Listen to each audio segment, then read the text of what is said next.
Hello everybody, welcome back. My name is Mukesh Sharma और आज हम पढ़ने वाले हैं as you like it, which is written by William Shakespeare. और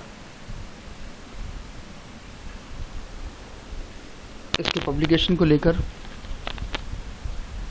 पब्लिकेशन ईयर को लेकर और इसकी थीम को लेकर काफ़ी सारी बातें मैं आपको बता चुका हूँ। आज इस वीडियो में हम इसकी डिटेल्ड समरी जो है पढ़ेंगे। So here we go. First act का फर्स्ट सीन जो है, जो शुरू होता है ऑरलैंडो और एडम के साथ, और उसमें थोड़ी देर में जुड़ जाता है ओलिवर। उसके बाद में असली ड्रामा शुरू होता है। ओलिवर आता है और एडम जो है वो वहाँ से खिसक जाता है, जो कि एक तरह से सर्वेंट बोल सकते हैं आप, हेल्प बोल सकते हैं, ताकि वो जो दोनों भाई हैं उनकी बात को दूर से सुन सके। ओलिवर जो है, बड़ा भाई जो है, ऑरलैंडो को ऑर्डर देता है कि ये आलस छोड़े, परंतु इसके जवाब में ऑरलैंडो जो है वो कंप्लेन करता है कि किस तरह से आपने मुझे ज़बरदस्ती गरीबी की ज़िंदगी जीने पे मजबूर कर रखा है ना। और वो आर्ग्यू करता है कि ओलिवर की एज जो है उससे ज़्यादा है, तो नेचुरली उसका हक ज़्यादा बनता है, लेकिन ऑरलैंडो जो है वो भी उन्हीं के पिता का बेटा है, मतलब भाई है उसका, है ना, और उसको भी इक्वल माना जाना चाहिए। इस बात पर ओलिवर उसे मारता है और उसको एक विलन कहता है। इसके आगे ऑरलैंडो जो है इस बात पर बड़ा ऑफेंसिव रुख अपनाता है और बोलता है कि भाई ये बात संभव ही नहीं है कि उनके पिता जो सर रोलैंड डे बॉयज़ थे, उनका कोई बेटा विलन हो सकता है, ऐसा संभव ही नहीं है। वो कसम खा के बोलता है कि वो ओलिवर को मार देता अगर वो दोनों भाई ना होते। एडम जो उनका जो सर्वेंट है, वो बीच में आने की कोशिश करता है, परंतु ऑरलैंडो अभी भी लगातार ये डिमांड कर रहा है कि ओलिवर जो है या तो उसके सभ्य तरीके से, अच्छे तरीके से जीने के खर्चे का इंतज़ाम करे, या फिर उसका पिता उसके लिए जो पैसा छोड़ गया है वसीयत में वो उसे दे, है ना। ओलिवर जो है ऑरलैंडो को आदेश देता है कि वो तुरंत यहाँ से चला जाए, इस जगह से, है ना, और जल्दी जल्दी वो उसको प्रॉमिस करता हुआ जाता है कि ठीक है, उसकी वसीयत का कुछ हिस्सा उसको मिल जाएगा, और ऑरलैंडो वहाँ से चला जाता है इस बात पर। इसके बाद ओलिवर जो है अपने सर्वेंट डेनिस को, याद रखना है ना, कम इम्पोर्टेंट कैरेक्टर है पर पूछ सकते हैं, उसको ऑर्डर देता है कि वो चार्ल्स को बुला कर लाए, जो कि ड्यूक फ्रेडरिक का रेसलर है ना, कुश्ती करने वाला पहलवान बोल दीजिए, है ना, जो उनसे मिलने की वेट कर रहा था। तो चार्ल्स जो है वो ओलिवर को ये इन्फॉर्म करता है कि ड्यूक फ्रेडरिक जो है उसने अपने बड़े भाई की जो जायदाद है, ड्यूक सीनियर नाम ही रहेगा उसका, नाम नहीं बताया जाएगा, उसकी जायदाद हड़प ली है और उसको क्या कर दिया है, बैनिश कर दिया है, अपने देश से निकाल दिया, देश निकाला दे दिया है ना। जिसके साथ बहुत सारे जो लॉर्ड्स हैं, बहुत सारे जो हिंदी में क्या बोल सकते हैं अपन इसको, कोर्ट में जो उच्च उपाधि के लोग होते हैं वो, है ना, वो साथ साथ चले गए हैं उसके, बिल्कुल अपनी इच्छा से। वो ये बात भी बताता है कि रोसलिन जो है वो बैनिश ड्यूक की बेटी है, निकाले गए ड्यूक की बेटी है, वो कोर्ट में ही रह गई है क्योंकि उसकी जो फ्रेंड है सिलिया, जो कि फ्रेडरिक की बेटी है, उसके साथ उसका प्रेम अच्छा है, अच्छी दोस्ती है, इसलिए वो रुक गई है ना। और जो ओल्ड ड्यूक है, मतलब ड्यूक सीनियर जो है ना, वो फॉरेस्ट ऑफ आर्डन में चले गए हैं, जहाँ पर वो और उसके साथी लोग जो हैं वो रॉबिन हुड की तरह रहते हैं। रॉबिन हुड मतलब जंगलों में रहने वाला, गरीबों की हेल्प करने वाला, इस तरह से। तो चार्ल्स फिर इन्फॉर्म करता है ओलिवर को कि उसकी अगले दिन जो है वो रेसलिंग होने वाली है, कुश्ती होने वाली है ऑरलैंडो से, जो भेस बदलकर कुश्ती करने के लिए जाने वाला है ना। क्योंकि चार्ल्स के लिए बहुत ज़रूरी है कि वो हर फाइट को जीते, क्योंकि उसकी रेपुटेशन ही ऐसी है। तो चार्ल्स एडवाइस करता है ओलिवर को कि वो ऑरलैंडो को बचा ले कुश्ती मरने से, है ना, वो मतलब भेजे ही मत कुश्ती करने के लिए उसको, अगर वो अपने भाई का भला चाहता है। मतलब चार्ल्स उसको ये इन्फॉर्म करने ही आया है कि वो ऑरलैंडो को कुश्ती लड़ने के लिए जाने मत दे। ओलिवर इस पे जो है कृतज्ञता का दिखावा करता है और ऐसे झूठ मूठ में क्लेम करता है कि उसने पहले से ही ऑरलैंडो को मनाने की कोशिश कर ली है ना। और वो कहता है कि उसका भाई जो है ना, इस हमारे पूरे फ्रांस का सबसे हठी और जिद्दी लड़का है, मतलब लड़का बोल सकते हैं, मेल बोल सकते हैं, है ना। और वैसे वो एक बहुत ही गुप्त रूप से षड्यंत्र करने वाला व्यक्ति भी है ना। चार्ल्स जो है अब और ज़्यादा डिटर्मिन्ड होकर जाता है वहाँ से कि वो ऑरलैंडो को हराएगा, है ना। और वो एक कसम भी खा लेते हैं एक तरह से कि अगर वो जीता नहीं तो फिर वो कभी भी पैसे के लिए कुश्ती नहीं करेगा, मतलब वो टूर्नामेंट्स वगैरह में भाग लेना बंद कर देगा। और जो सीन है पहला, एक्ट फर्स्ट का, वो ख़त्म होता है इस बात से कि ओलिवर जो है अकेले में ही एक सोलिलोक्वी में क्या कर रहा है, अपनी जो हेट्रेड है, अपनी नफ़रत है जो कि इर्रेशनल है, मतलब अतार्किक है बिल्कुल अपने भाई के लिए, है ना, उसको उस पर विचार करता हुआ। मतलब ये अपन बोल सकते हैं कि ओलिवर जो है वो अभी हमें शुरू में पहले एक्ट के पहले सीन में बुरा लगा है डेफिनेटली, लेकिन ये जो सोलिलोक्वी ये शो करती है कि वो मे बी उसमें पॉसिबिलिटी है अभी चेंज होने की, वो चेंज हो सकता है, वो इतना बुरा नहीं है। तो उसमें ये लाइन भी आती है कि my soul yet I know not why hates nothing more than he, कि मेरी सोल पता नहीं क्यों उससे इतना नफरत करती है। इस तरह से एक्ट 1 सीन 1 खत्म होता है। एक्ट 1 का सीन 2 शुरू होता है और ये सीन जो है वो ड्यूक फ्रेडरिक का जो कोर्ट है वहाँ का सीन है, फ्रांस से इधर आ गए हम। तो ना अब क्या होता है कि सिलिया जो है और रोसलिंड जो है वो दोनों बैठे हुए हैं, और सिलिया जो है वो रोसलिंड को बोलती है कि तुम खुश रहो, परंतु रोसलिंड बोलती है कि मैं खुश कैसे रह सकती हूँ कि मेरे पिताजी को इस कोर्ट से निकाल दिया गया है। परंतु सिलिया जो है वो कोशिश करती है और उसमें सफल भी होती है रोसलिंड को कन्विंस करने में कि वो अपने पिता यानी कि सिलिया के पिता को ही अपना पिता माने, मतलब अपने चाचा को अपना पिता माने। और ये भी प्रॉमिस करती है कि रोसलिंड जो है वही क्या होगी, इस सिंहासन की क्या बनेगी, एयर बनेगी, उत्तराधिकारी बनेगी। इसके बाद में रोसलिंड जो है बिल्कुल ग्रेटिट्यूड से भर जाती है जब वो बोलती है कि तुम ही एयर बनोगी। तो फिर वो बोलती है, सिलिया से पूछती है कि तुम्हारा प्यार के बारे में क्या विचार है।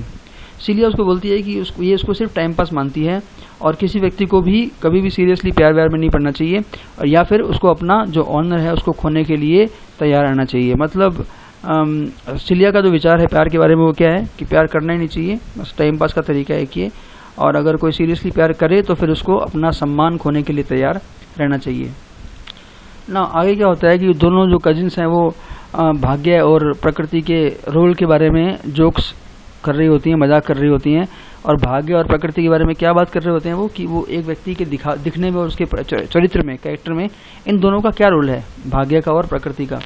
उनका जो कॉन्वर्सेशन है वो बीच में काट दिया जाता है, रोक दिया जाता है टच स्टोन के आने से। टच स्टोन भी कैरेक्टर है, एक जेस्चर है, ये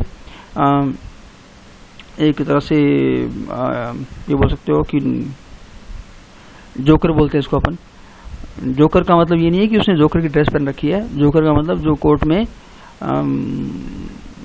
मस्खरी करता है और लोगों को हंसाने की कोशिश करता है। लेकिन टच स्टोन की खासियत क्या है कि इसकी जो डलनेस है ना, वही उसके ह्यूमर का सोर्स भी है।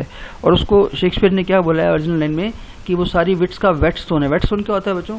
वेट स्टोन एक ऐसा पत्थर या ऐसा उपकरण होता है जो धारदार चीज़ों को और धारदार बनाने के काम आता है, रगड़ कर, है ना, पत्थर होता है एक तरह से। तो मतलब ये विट्स को शार्पन करने का काम करता है टच स्टोन।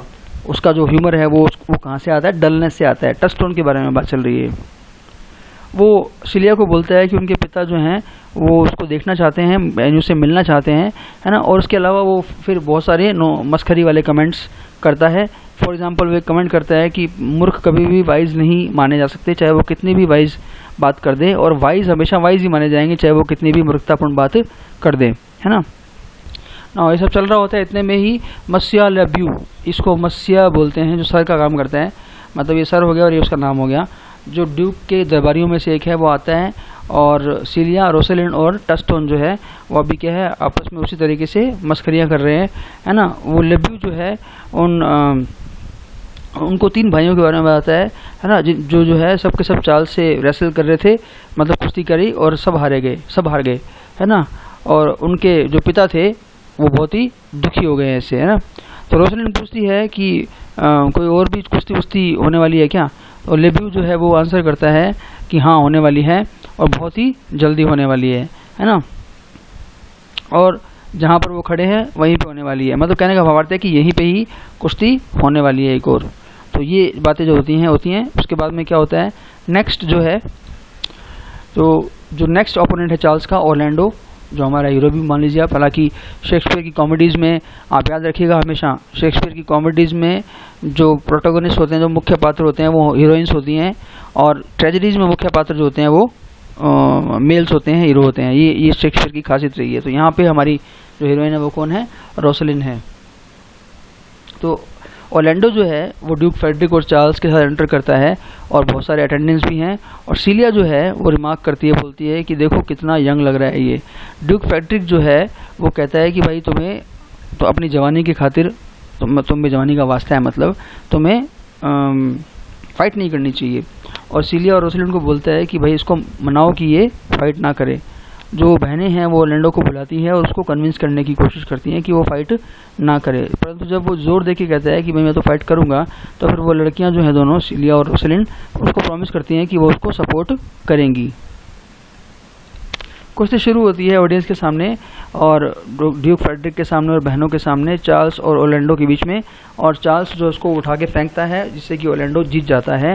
ड्यूक फ्रेडरिक बड़ा ही इम्प्रेस होता है किसी भी ऐसे इंसान से जो चार्ल्स को हरा सके, इसलिए ऑरलैंडो से पूछता है कि भाई तुम कौन हो। जब ऑरलैंडो उसको बताता है कि मैं सर रोलैंड डे बॉयज़ का सबसे छोटा बेटा हूँ, तो फ्रेडरिक जो है वो बहुत ही नाखुश हो जाता है। क्यों खुश हो जाता है, नाखुश हो जाता है? क्योंकि डी बॉयज़ जो है वो सीनियर ड्यूक जो था, इसके बड़े भाई जिसको निकाला गया है, उनका सपोर्टर था, है ना, परंतु फिर भी वो ऑरलैंडो की तारीफ करता है। अब जब ऑरलैंडो की आइडेंटिटी के बारे में रोसलिंड को पता लगता है, ऑरलैंडो के फादर के बारे में खासकर, तो वो बोलती है कि अब तो अगर उसे पता होता तो वो और भी ज़्यादा जोर देती कि वो फाइट ना करे, है ना, क्योंकि उनके जो पिता थे, यानी कि रोसलिंड के जो पिता थे, वो सर रोलैंड डे बॉयज़ को बहुत ज़्यादा प्रेम करते थे, है ना। सीलिया और रोसलिंड जो हैं वो दोनों की दोनों ऑरलैंडो को कॉन्ग्रेचुलेट करती हैं और थैंक भी करती हैं।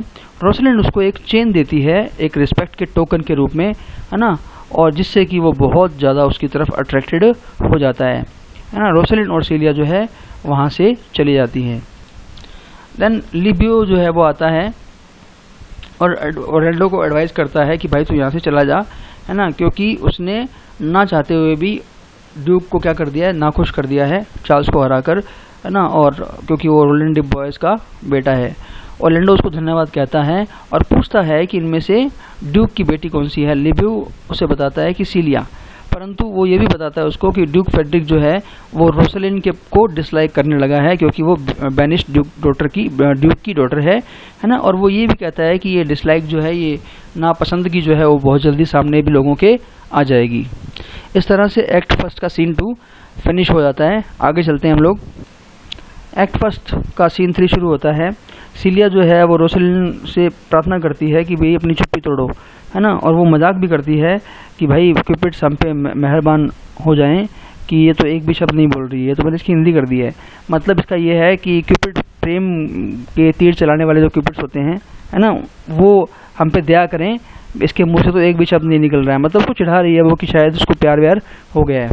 रोसलिंड उसको एक्सप्लेन करती है कि अब वो अपने पिता के लिए ही नहीं बल्कि अपने बच्चे के पिता के लिए भी वरीड है। डिस्ट्रॉटमेंट वरीड, मतलब वो प्रेम के बारे में बात कर रही है कि वो कैसे उसको ऑरलैंडो से प्यार हो गया है। सीलिया जो है उसको खुश करने की कोशिश करती है जोक्स करके, और जोक कह के ये बोलती है कि उसको अपने अफेक्शन से, जिससे वो प्यार करती है, उससे रेसल करना चाहिए। मतलब क्योंकि ऑरलैंडो रेसलर है तो एक तरह से ये रेसल उसके लिए भी आ गया और उसको अपने अफेक्शन से रेसल करना चाहिए। मतलब अभी मतलब कुल मिला के बचे रहना चाहिए एक तरह से। वो उससे पूछती है कि क्या उसका ऑरलैंडो से, है ना, प्यार करना इतना जल्दी नेचुरल है क्या, इजी, मतलब पॉसिबल है क्या। रोसलिंड रिप्लाई करती है कि यस इट इज़ पॉसिबल, ऐसा हो सकता है। ड्यूक फ्रेडरिक आता है और रोसलिंड को ऑर्डर करता है कि वो कोर्ट छोड़कर चली जाए, है ना, और उसको वो कहता है कि अगर तुम नहीं गए तो मैं तुम्हें मार दूंगा, अगर उसने माना नहीं तो। वो बहुत ज़्यादा शॉक्ड होती है और पूछती है कि मैंने ऐसा क्या कर दिया जिससे आप इतना ऑफेंड हो गए, नाराज़ हो गए। ड्यूक जो है उसको रिप्लाई करता है कि वो एक ट्रेटर है ना, दगाबाज द्रोही है, देशद्रोही बोल दीजिए आप चाहे, है ना, और ये काफ़ी बड़ा अपराध है कि वो अपने पिता की बेटी है। रोसलिंड जो है वो कोशिश करती है, हालांकि अनसक्सेसफुली, उसको मनाने की, बोलने की, क्या बोलकर कि ट्रेजन जो है वो इनहेरिट नहीं किया जाता है। मतलब मैं अपने पापा की बेटी हूँ, इसका मतलब ये नहीं है कि मतलब मैं भी ट्रेटर हो गई, मैं भी ट्रीजन कर रही हूँ, मैं भी देशद्रोह कर रही हूँ। नाउ क्या होता है, सीलिया ये घोषणा करती है कि अगर रोसलिंड को वहाँ से निकाला गया तो वो भी उसके साथ जाएगी, है ना, और वो रोसलिंड की साइड छोड़ने को कंटिन्यूसली रिफ्यूज़ करती रहती है, मना करती है। मतलब मैं रोसलिंड को छोड़ने वाली नहीं हूँ, ऐसा बोलती है वो। जब ड्यूक फ्रेडरिक वहाँ से चला जाता है ना, तो सीलिया ये प्रपोज करती है कि वो दोनों भेष बदल लें किसानों का और रोसलिंड के पिता को आर्डन के फॉरेस्ट में ढूंढने के लिए जाएं। रोसलिंड इस बात को मान जाती है, परंतु एक बात नहीं जोड़ती है वो कि वो अपने आप को मैन के रूप में डिस्कस करेगी क्योंकि उसकी हाइट अच्छी है, और अपने आप को नाम क्या देती है वो गैनीमेड। याद रखना, गैनीमेड नाम किसका था? रोसलिंड का। सिलिया जो है वो अपने आप को क्या बोलेगी? एलियना। तो सिलिया का नाम क्या होगा? एलियना। वो एक फीमेल बनेगी किसान, और वो एक मेल किसान बनेगी, और वो टचस्टोन को अपने साथ ले आने का डिसीजन लेते हैं। और सिलिया जो है एक डिक्लेरेशन ऑफ फ्रीडम जो है उसके साथ अपनी जो प्लान है उसको ख़त्म करती है, और उसमें वो क्या बोलती है? अब हम खुशी खुशी जा रहे हैं, हम स्वतंत्रता की तरफ जा रहे हैं, ना कि बैनिशमेंट की तरफ, ना कि निकाले जा रहे हैं। मतलब ये है कि इसको हम ये नहीं मानेंगे कि हमें निकाला जा रहा है, इसको हम ये मानेंगे कि हमें क्या मिल रही है? इंडिपेंडेंस मिल रही है, हमें लिबर्टी मिल रही है। इसी के साथ हमारा एक्ट फर्स्ट जो है वो फिनिश हो जाता है। एक्ट 2 की बात करेंगे ये जल्दी ही आने वाले नेक्स्ट वीडियो में। तब तक के लिए हैव अ नाइस डे।